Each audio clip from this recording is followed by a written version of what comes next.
Good afternoon. Today, I'm starting on my series with deconstructing the Filipino martial arts.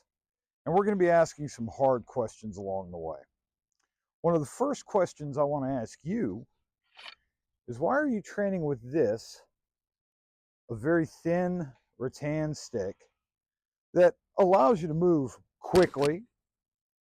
It's easy on the hands, all this stuff that we can do with it. Sure. But why aren't you using something like this? Something that weighs what an actual sword weighs. Something that forces you to change your body dynamics. Something that forces you to use proper technique, not just flipping something around from the wrist like Wingardium Leviosa, some kind of BS magic wand. You know what we should do with these? That.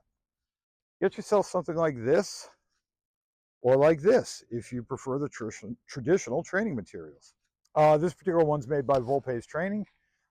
It is a fantastic analog for a weapon of this size. It has the same weight, it has the same dynamics, but it's safe. If you don't feel like this, I recommend getting yourself some heavy rattan.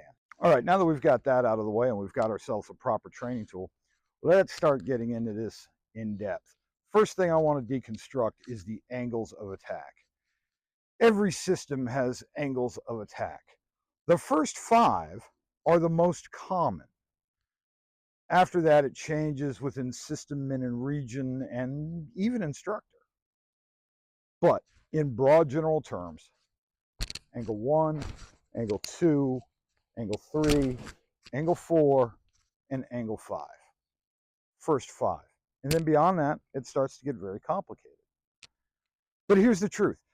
Those don't actually exist as far as our ability to bring damage to our opponent. They're theoretical ideas. The simplest and truest way to think about this is we have a forehand strike, a backhand strike, and a thrust, and a thrust, and a thrust. 2 strikes, 3 thrusts. To further expound on that, let's turn to Bob here. Let's take angle 1, our very first forehand. The big caveman strike that every single primate on earth knows how to throw instinctively without any sort of training whatsoever. And that's simply this strike. That's it. But that strike is refined. And we take this caveman club and we turn it into this, a controlled motion for that angle 1. So instead of it's controlled. But the mechanic for angle 1 and angle 3 are exactly the same.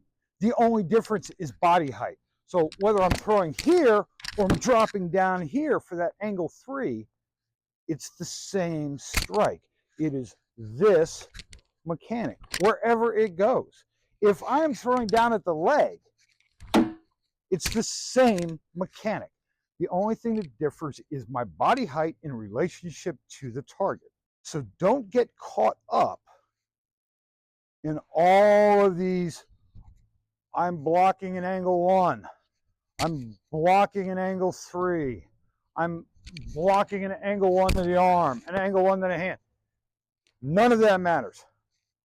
All that matters is that there is a forehand strike from this side coming at you. And we'll get into defense in the next episode. Take care.